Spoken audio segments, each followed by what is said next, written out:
the military equivalent of a hole-in-one. But on history's front nine, there were a lot of bogeys. Direct hits, duds, and dummies. The secret mission of a lost Kennedy, and the breakthroughs that gave the bomb a brain.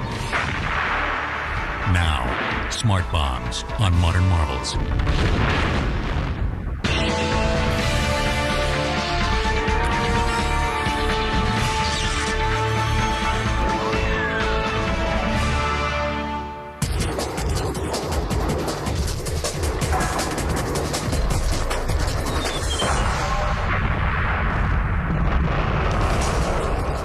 They streak to the spot of a laser, the crosshairs of a camera, or the pinpoint of GPS coordinates, to strike the right spot at the optimum altitude and angle. In some cases, spread the explosive energy in the right direction, and in some cases even do that in a three-dimensional sense. It hits a place not only at the right point on the ground, but buries underneath the ground in just the right place. Typically, smart bombs have no propulsion systems of their own, but are steered in free fall by winglets. The Tomahawk cruise missile, one of the workhorses of the Iraq War, also uses GPS guidance and television imagery. But its jet engine makes it a missile, not a smart bomb. There's one other critical difference. Cruise missiles cost at least $500,000 each. A smart bomb, as little as $20,000.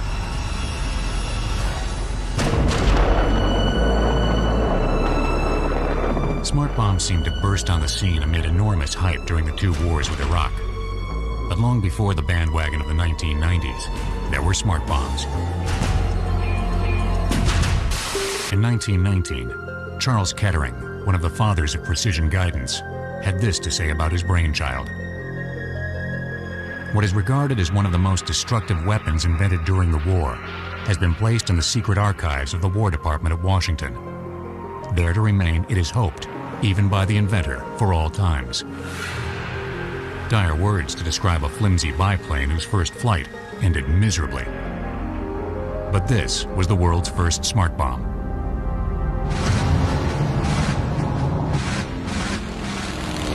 World War I pilots experienced for the first time the stark equation of aerial bombing. Precision equals proximity to the target. But the closer you get to the enemy, the better your chances of getting shot out of the sky. General rule is if a target is worth destroying by us, it's worth protecting by the enemy.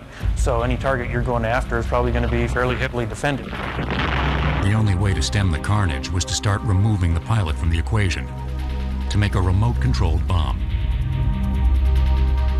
This is the so-called aerial torpedo, a prototype for a guided weapon invented in 1918 for the U.S. Navy. Not to be outdone, the Army appealed to an inventor and future president of General Motors. They went to Charles F. Kettering and asked him if he could develop something similar for them. Officially still called an aerial torpedo, the bomb was nicknamed the Kettering Bug. The Bug was a hybrid chemical weapon with a 200-pound payload of high explosives and mustard gas. A wing and motor assembly was fitted onto the warhead. For a runway, a short section of dolly track.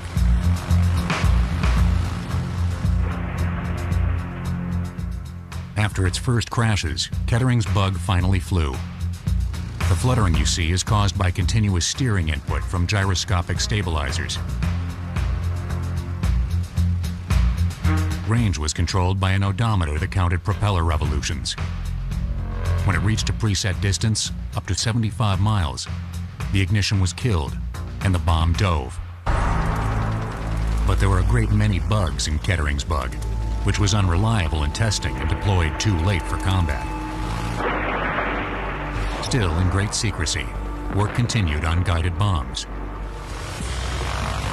As two wings gave way to one, in early December 1941, a new kind of flying bomb was tested.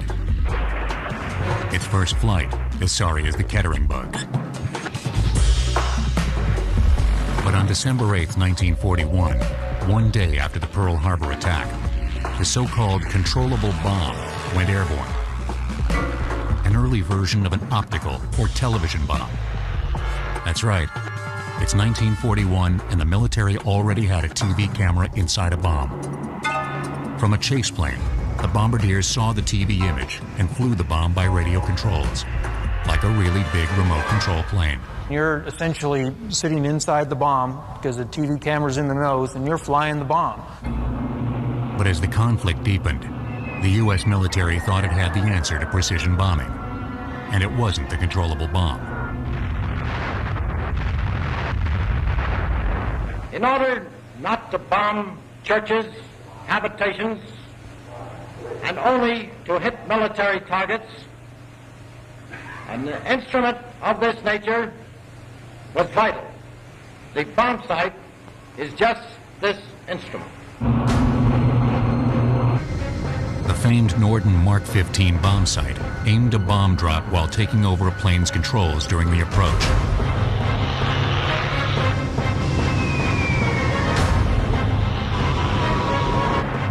Call these dumb bombs, and you'll have to answer to a lot of B-17 bombardiers. The bombs weren't so dumb. The equipment they had, the bomb sights they had were actually pretty good. Under a calm environment, a single airplane can drop the bombs generally within 500 feet of a target. But when you put them in large formations and throw in bad weather and people shooting at them, the typical World War II bomb missed by more than 1,000 feet from any target. That's why it would take hundreds and even thousands of airplanes, say, to destroy a single factory. The military term was bombs per acre, saturation bombing.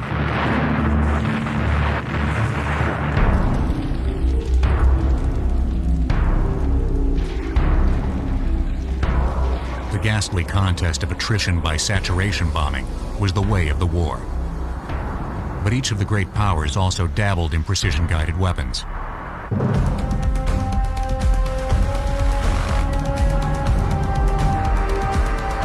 The terror bombers of the age flew a barbaric kind of smart bomb. Kamikazes. Obviously, it kills the pilot, but they provide that terminal guidance for an anti-ship missile.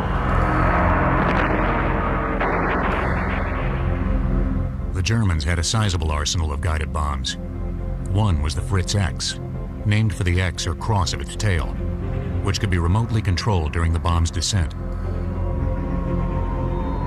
It had a flare on the back of it so that the pilot could see where the bomb was, and then he would steer it with a little toggle switch, just like you fly model airplanes today.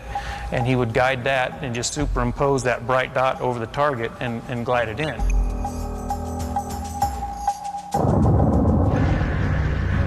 Another German smart bomb was the Henschel 293, a glide bomb able to fly great distances as the bombardier sighted its flare into the target.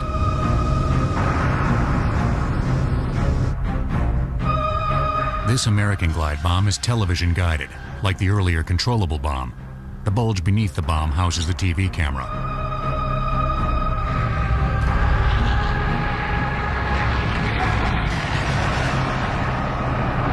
The shallow angle of attack was another advantage to the glide bomb.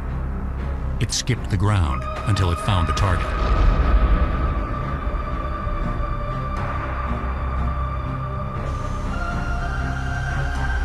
Here's the view from the bomb, looking remarkably like an image from the 1990s. But the year is 1944. The German V-2 rocket lit a fire under yet another smart bomb project, one that involved the first son of an ill-starred American family. By the fall of 1944, the V-2 was striking British cities.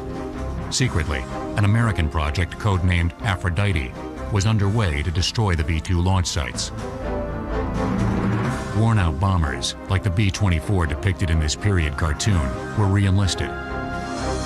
Wired for radio remote control. Fitted with television cameras. The plane was then loaded up with explosives to make the equivalent of a 20,000-pound bomb. One of the Aphrodite volunteers was Joe Kennedy Jr. Joseph P. Kennedy Jr. was a Navy pilot. He had just completed his tour of duty in Europe, Technically, he could have gone home, but he volunteered to stay for this highly classified project. Basically, he had volunteered to be a takeoff pilot. Pilot and co-pilot were needed to get the bomber airborne, after which they could parachute to safety. The pilotless bomber could then be remotely steered over the channel and into the V-2 sights. On August 12, 1944, Kennedy took off on mission number 3. Joe Jr.'s mission should have been a really short one. He and his co-pilot, Wilfred Willey, really just needed to take this bomber off, get it into straight and level flight, and then bail out. While they were still over Britain, there was a premature detonation. As a secret report said, the plane was, quote, suddenly enveloped in a large circular ball of flame and white smoke, and disintegrated in the air. The bodies of Kennedy and his co-pilot were never found. Aphrodite flew a few more missions, but never knocked out a V-2 base. Later, in 1944, the project was scrapped. Then, the drive towards guided weapons abruptly vanished in twin mushroom clouds. Hiroshima. Nagasaki. Development of conventional guided munitions ceased, and they ceased all funding for it and all interest in it because they thought that the nuclear weapons would replace all that and there would not be any more conventional wars.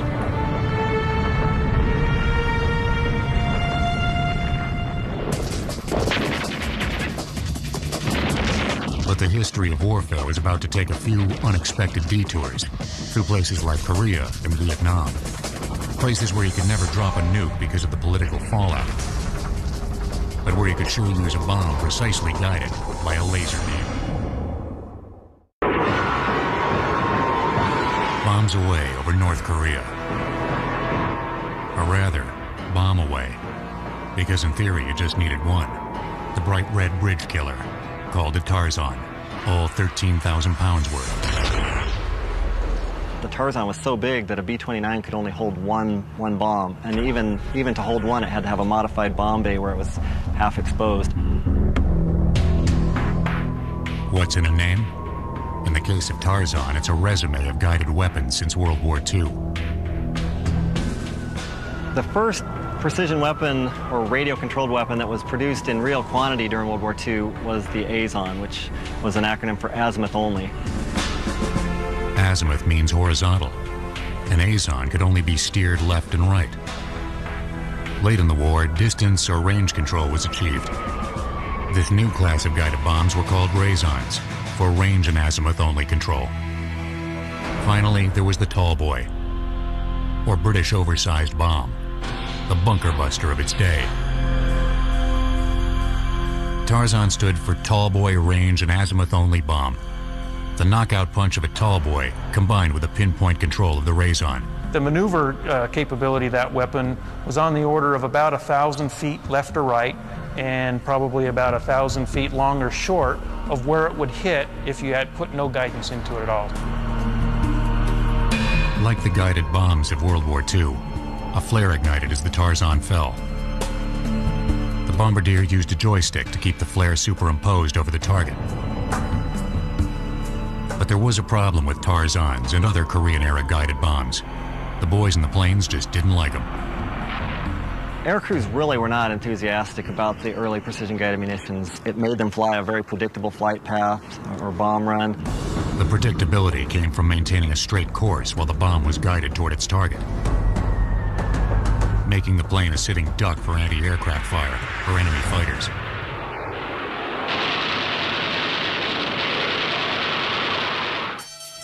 From World War II through Korea, guided bombs had the stigma of being oddball devices that few airmen wanted a part of. Commanders took the view, I think, that it was just a quirky experiment, and they were really into massive bombing. It didn't matter how many airplanes and bombs, there were plenty of them available, so you could send what you needed to destroy a target. Then came the conflict where indiscriminate bombing was no longer politically acceptable: Vietnam. The politics reached all the way into the cockpit. Air crews flew under restrictive ROEs, or rules of engagement, a long list of targets that you couldn't bomb. contrary to what you would read in the press. We were very careful of how we hit our targets. We took pride in the fact that we could accomplish our mission exactly as we were told to. And we were very careful to make sure that we hit our target specifically what we were supposed to hit. But politics wasn't on the minds of the men devising the next generation of smart bombs. They just wanted to make a weapon that really worked and didn't endanger the pilot. A World War II ace, Korea jet pilot, and Air Force acquisitions officer named Joe Davis spark-plugged the project. Well, I was in World War II. There was a lot of bombing done. We had to bomb with many, many airplanes to destroy the target. He, in his way, was an operational visionary, not a technical visionary, but he'd been there, and he knew the problems those kids were facing in Vietnam. In 1964, an executive named Glenn Pennison from a little-known company named Texas Instruments called on Davis. He had a prototype of a sensor for a proposed radar-guided bomb. On the spot, Davis wondered if the sensor could be adapted to seek out a laser beam. He gave the company a single weekend to work up a proposal. One engineer who lost his weekend was Weldon Word. I would say that 60 or 70% of the things that we wrote down and conceived with the slide rule that weekend stayed forever. The idea was simple. From a pointer or designator, a laser is focused on a target. Though invisible to us, to the sensor on the nose of the bomb, it's like a flashlight in the dark. The sensor is screwed to the front fuse mount of a general-purpose bomb. This used what we call a birdie head that would free float in the wind as the bomb fell to the ground. That would keep it pointed in the direction the bomb is actually flying. In the front is a quadrant detector. The quadrant detector has 4 laser receivers. If the laser spot that's on the ground would go to the top part of the quadrant, the bomb would then steer in that direction so that the spot would be in the middle. To further simplify the design, the winglets go only hard left or hard right. Bang-bang steering, it's called, constantly correcting the bomb's course all the way to the target.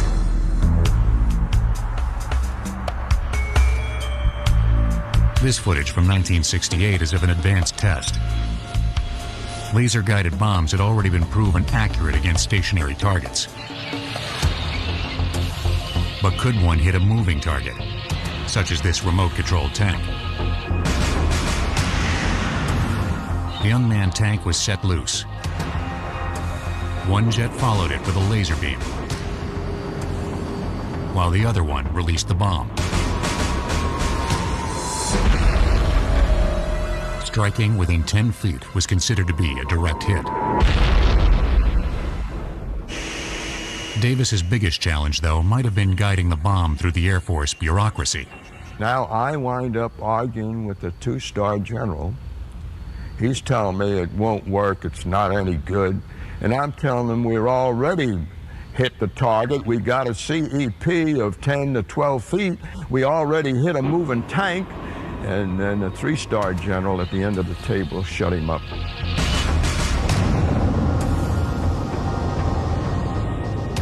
By 1968, the $3,000 weapon was deployed in Vietnam. This time, the air crews approved. We used them primarily against pinpoint targets. Laser bombs were perfect for pinpoint targets, such as targets like gun emplacements, AAA. We used them against like bulldozers even, or we'd try to pick the exact point we'd want to cut a road to stop traffic from flowing. Air crews called them Zots, a name borrowed from Flash Gordon. Zot vanished, but one other nickname stuck. I heard the term smart bomb when I was in that squadron. We used to call them smart bombs, and the unguided bombs were called dumb bombs. In a single operation against a bridge in 1972, Smart won out over dumb.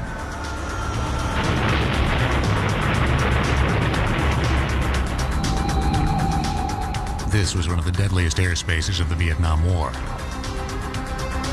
Above the so-called Dragon's Jaw, the Tan Hoa Bridge over the Song Ma River.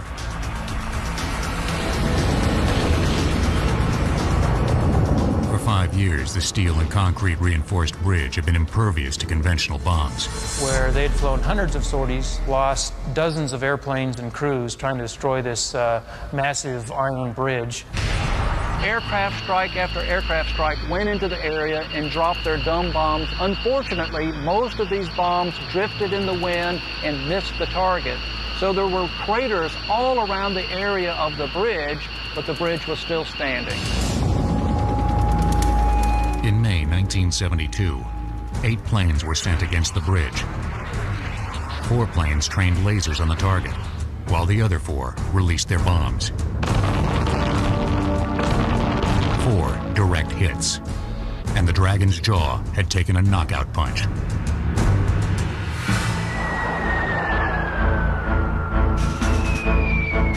Everything up to now had been prehistory. Other devices had been complex and technology-laden, but the laser-guided bomb was smart. I would say that was really the first weapon that worked, and it worked so well that air crews didn't mind dropping them. In fact, they were enthusiastic about dropping them. Still, they were small fry in the big picture. Politically, Vietnam was an aberration. It was a small war, and we're still in the heart of the Cold War. These things aren't going to happen on a regular basis.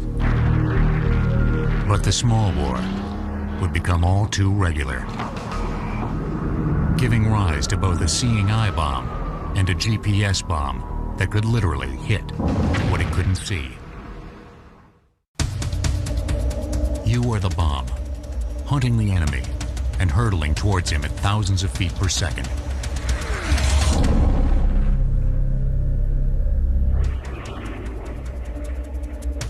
That's the unnerving image you get from an electro-optical bomb. Optical bombs were a 1960s update of the old TV bombs of World War II. A camera's in the nose, but the pilot doesn't need to manually steer the bomb in. He just clicks on the part of the screen he wants to hit. The bomb itself can lock on to a portion of that TV image and then steer itself to that precise point. Or, as pilots call it, fire and forget. This is a 1971 version of the Walleye electro-optical bomb. They cost $35,000 each, and like your camera, had a lens cap you had to remember to remove.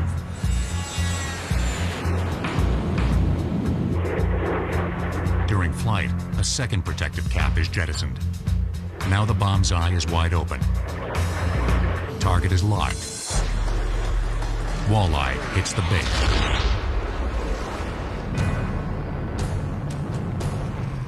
Throughout the Cold War, smart bombs were overshadowed by nuclear weapons.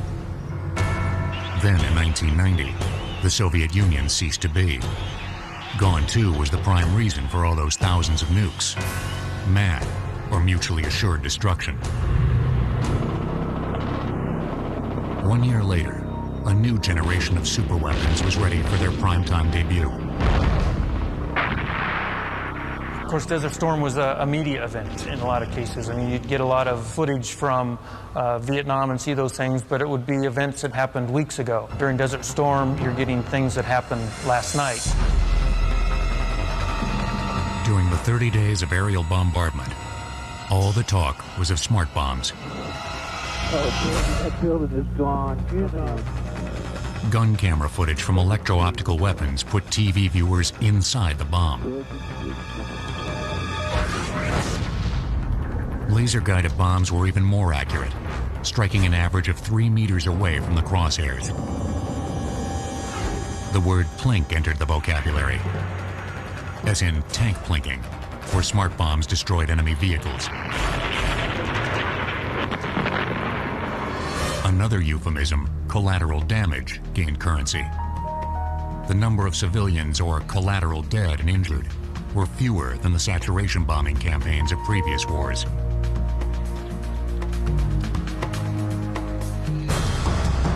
But when the 30 days were over, the numbers didn't quite stack up to the hype. The military had relied mostly on the conventional or dumb arsenal. Just 17% of bombs dropped were smart. The primary precision-guided munitions delivery platform was the F-111, and there was only one wing of those that had that capability. So you're still looking at a limited force to be able to deliver them, but they were able to destroy a disproportionate number of targets because of the precision guidance that they had. One thing the Desert Storm proved was what smart bombs couldn't do. Laser-guided bombs were only effective in almost perfect conditions. The laser-guided bombs, of course, require a laser beam to go all the way from the airplane to the target. That requires it to be line of sight. Clouds or even battlefield smoke could disrupt line of sight, disabling the lasers. Electro-optical bombs could dive beneath the clouds or smoke to reveal a target, but they were useless at night. General Merrill McPeak, for one, saw an urgent need for a new kind of smart bomb. In this handwritten note, the Air Force Chief of Staff groped for a solution. And he just wrote a note that said, I need an all-weather precision-guided munition. And there was a question on it that maybe it would be radar-guided. He didn't know what he wanted, but he knew he wanted something different from what he had. In a few short years, McPeak got what he wanted, and it wasn't radar, but GPS, Global Positioning System. The solution used the same GPS system that your rich cousin has in his Lexus and your rich uncle has in his yacht. It's a system that uses satellites to transmit your location on the face of the Earth in terms of latitude, longitude, and altitude. 4 satellites are used to determine a GPS location. Each satellite precisely computes its distance from a place in terms of how long it takes for a radio signal to reach it. There's a single point in 3-dimensional space where the distances will intersect. That's the GPS location. The new satellite-guided bomb was named JDAM. JDAM stands for Joint Direct Attack Munition.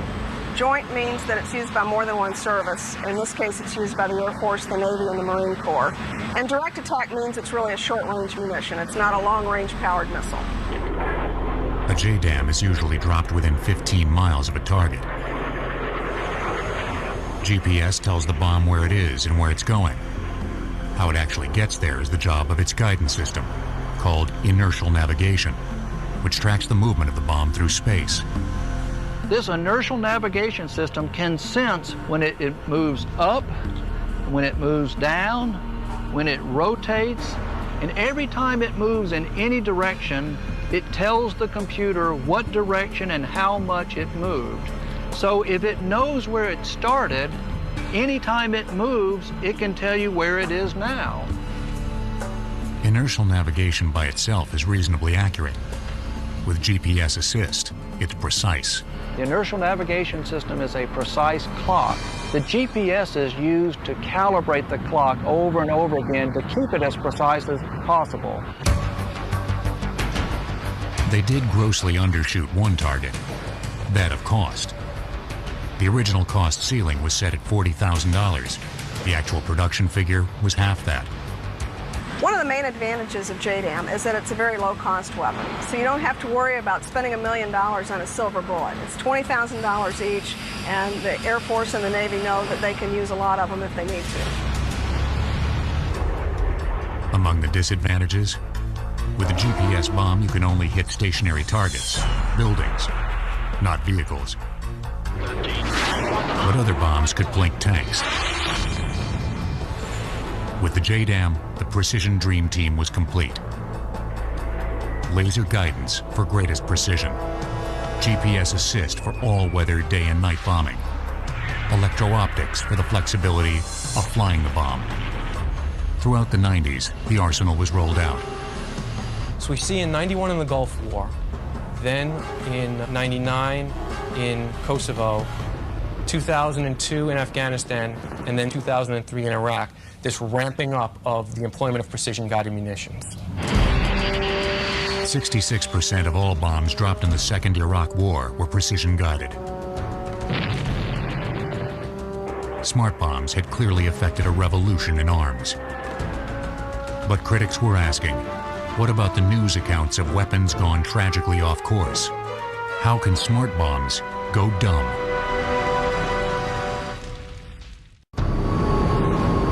Precision-guided bombs usually live up to the name. But why do a persistent few go off course? sometimes hitting precisely the wrong targets. Check out this crater. Mark Garlasco has seen both sides of the precision arsenal. He's a former intelligence officer who left the Pentagon to become a civilian watchdog. It was kind of strange for me. I had been one of the folks involved in actually determining the aim points, and here I was standing in front of these buildings, working on a mission for Human Rights Watch to assess the conduct of the war. There's the telecommunications center. 5,000 pounder right down the belly. So I knew what the aim points were, and I was able to look at buildings and say, gosh, in this case, each one of these weapons struck exactly where they were supposed to. Or in some cases, hey, there was one miss, or this one was off a few hundred yards. This is the Nazaria Bath Party headquarters. As you can see, the facility is completely destroyed. According to the Pentagon, smart bombs are 80% accurate. 1 in 5 is a miss. Of these, a small percentage just don't work. These are mechanical devices, and all mechanical devices have a certain error. A JDAM, for example, has about a 2% mechanical error. And just because of the nature of mechanical devices, it will fail 2% of the time. Then you also have human error. You've got to have a person inputting the coordinates for where the bomb is going to be dropped. And if they make a mistake, people will die. There are also intelligence errors, despite a rigorous system of targeting. When I was in the Pentagon, intelligence drove targeting, and we would take a look at what the objective was. And we would feed targets to the warfighter. There would be a review of those targets. Lawyers would look at it for compliance with international humanitarian law, and then the warfighter would push it back to us and say, these are the ones that we still have on the target list. With potentially hundreds or thousands of targets on that list, there will be errors. Kosovo, May 1999. CIA targeteers choose a building in downtown Belgrade they believe to be a weapons depot and dispatch a B-2 bomber with 5 JDAM GPS-guided weapons to strike it. Were they accurate? Very accurate. All 5 struck the building. All 5 struck their aim points. The problem is, the building wasn't what they thought it was. The building was the Chinese embassy. There were 24 casualties, 4 killed, and the United States had a diplomatic crisis on its hands.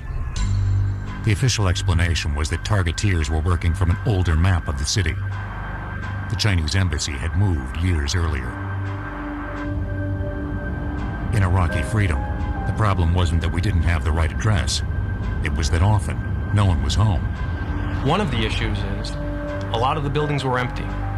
When the bombings took place at the beginning of the war, the Iraqis had plenty of lead time, and they knew that the war was coming. So this is one of Saddam's bunkers. When I was in the Pentagon, you're doing the best job that you can with the information that you have. And you have to understand that the adversary is doing his very best to deny the information from you. And so you're trying to put together a puzzle from thousands of miles away. Or sometimes from just a hilltop away.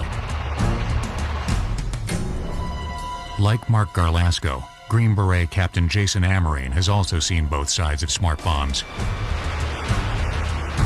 Saved by laser bombs one day, struck by a 2,000-pound JDAM the next, in what's been called the worst friendly fire incident of the Afghanistan war. In 2001, after the World Trade Center bombing, my detachment was alerted to deploy to Afghanistan to conduct unconventional warfare operations. By November 2001, Captain Amarine and his Green Berets were fighting alongside Northern Alliance leader Hamid Karzai. They relied on precision airstrikes to hold their own against overwhelming Taliban forces. And when we described our location to the aircraft overhead, the response was, that's all you've got?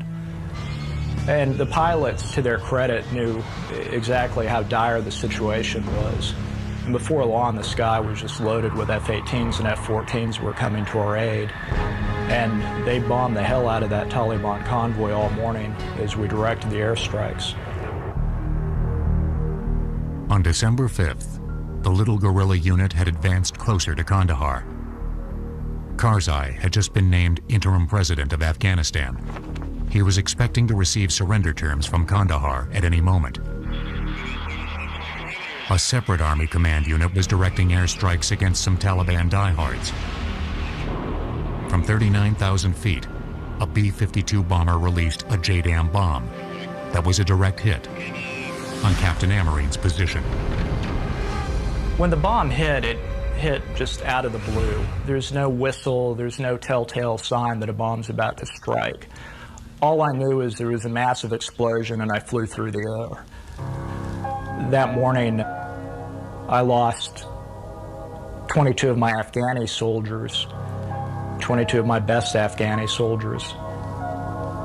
I also lost my team sergeant, Jefferson Davis, my senior communications sergeant, Daniel Petitore. A friend of mine that was with the headquarters named Cody Prosser was also killed. Amarine himself had both eardrums blown out and shrapnel in his leg. Hamid Karzai was wounded in the face. The preliminary report on the incident, called a fatality bulletin, blamed an overconfident operator who, quote, failed to have his assistant double-check and confirm his target calculations. And so you have 3 Americans died in the strike, and Hamid Karzai almost died. Now, had he been killed, where would Afghanistan be today? Having experienced the alpha and omega of smart bombs, what does Captain Amarine think? One thing I can't stress enough is things are going to go wrong. It's never going to be sterile. You're always going to be hurting people that you intend to hurt and also people you don't intend to hurt. It's just you do your best to make sure that the bombs are dropping on the right target. Warheads on foreheads, as a friend of mine would say. The 80% of direct hits means the technology works. The occasional accidents remind us that war will never really be surgical. The danger in thinking that smart bombs are somehow safe is that we may be quicker on the trigger. The threshold for going to war is lowering. The more you use these weapons, the more we see in these weapons a license to resort to war more frequently, the more we will see that civilian casualties are not a thing of the past. But it's the military's job to be ready for any eventuality. Future wars may be fought with smart weapons like these, robot paratroopers, and pinwheeling killing machines.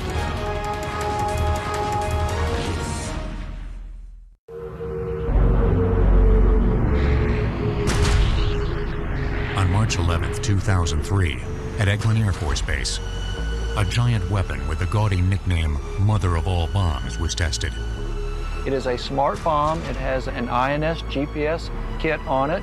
It can be launched from very high altitudes and therefore can attack targets very precisely. MOAB, or Massive Ordnance Airburst Bomb, about $170,000 apiece, packed with 21,000 pounds of explosives, designed in part to clear out large areas of vegetation. This'll buzz cut your back 40, but it's not the future of smart bombs. Except for its precision guidance, MOAB is an old-fashioned weapon known as a daisy cutter.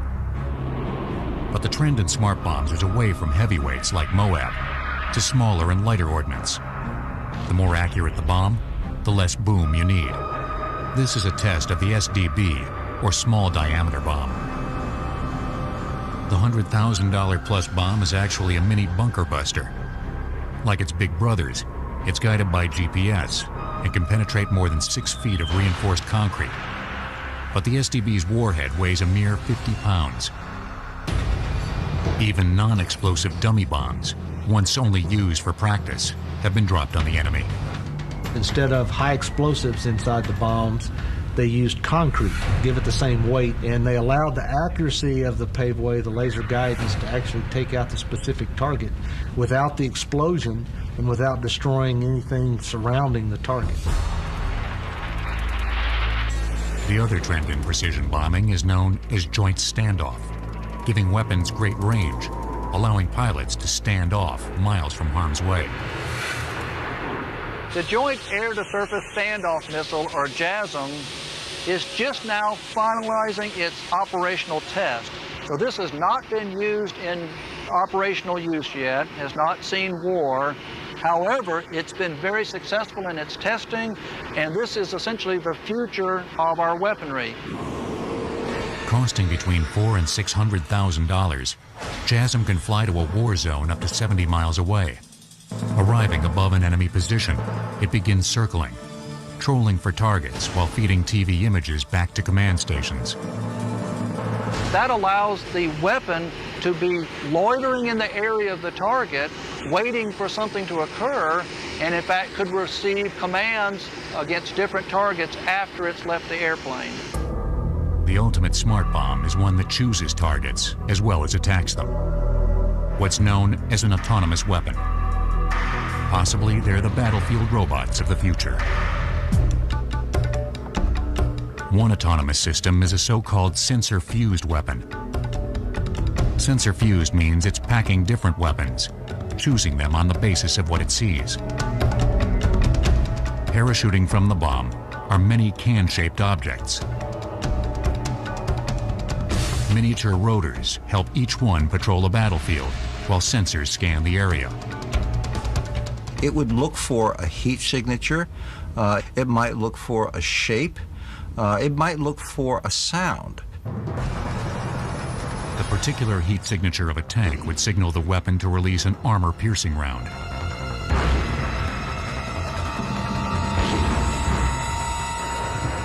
This is a live-fire test against tanks of the $300,000 plus weapon. For human targets, it would choose to spray a lethal hail of bomblets. Autonomous and standoff weapons may finally fulfill the 85-year-old goal of precision weaponry: to remove the pilot from the bombing equation. With pilotless drones and autonomous weapons, the dogfight may one day go the way of the medieval joust. Pilots of my generation feel like that potentially we're the last generation that's going to be able to serve out a full career in frontline combat aircraft that are manned.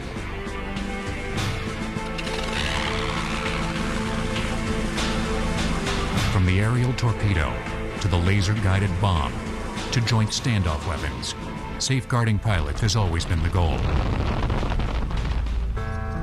Protecting non-combatants, the humanitarian bonus. You know, in the Second World War, you had things such as Dresden, where entire cities were bombed. Or you had Hiroshima and Nagasaki, where just huge, massive amounts of civilian casualties were sustained. That's something that no one ever wants to happen again. With precision weapons, there may never be another Dresden. But there may be many more Baghdads. Bombs may be smart, but history will judge how intelligently they're used.